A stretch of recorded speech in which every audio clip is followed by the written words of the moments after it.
All right, welcome to week 8. This week we are looking at executives within systems of government. We're going to be doing this from a comparative perspective. This is sort of things that we do a lot in comparative politics, to try and identify what are the strengths and weaknesses, for example, of a presidential system versus a parliamentary system. Why does the American political system only have 2 political parties? Why are our parties so undisciplined compared to other systems of government? This week we're going to look at being able to describe the formal enumerated powers of the American president. We want you to be able to understand and describe the informal powers of the president as well. For example, presidents have the bully pulpit. Presidents have enormous kind of informal ability to set the agenda. We want you to be able to understand the differences in presidential systems. The United States has a constitutional regime that is fairly unique compared to the American president, who we are oftentimes described as the most powerful person in the world. The Russian system and the French systems of presidential systems are actually, they give much more power and authority to their presidents. We want you to be able to analyze the conflicts that arise between executive and legislative branches.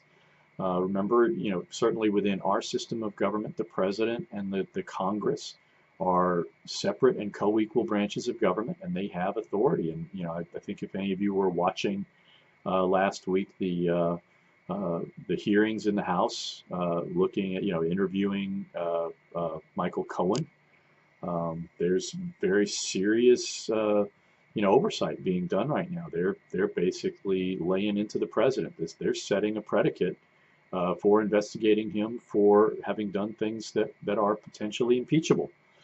We want you to be able to describe the imperial presidency. What factors led to the growth? We began, scholars began talking about the imperial presidency in the 1970s.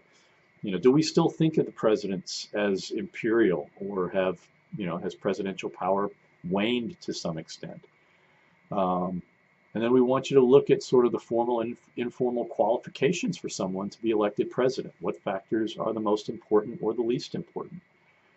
To me, I think you ought to have some kind of executive experience and governing experience in order to informally at least be eligible to serve as government, or to serve as president. I really felt like Donald Trump was not, qualified because he wasn't even running. I mean, yes, he's running a multi-billion-dollar company, but it's a real estate business. It's basically a family business. He doesn't have a lot of experience managing a large staff, and that's been reflected in his inability to fill posts and his, inability really to handle, to get in a serious way the reins of the executive branch into his hands, simply because he doesn't have those organizational skills that you need.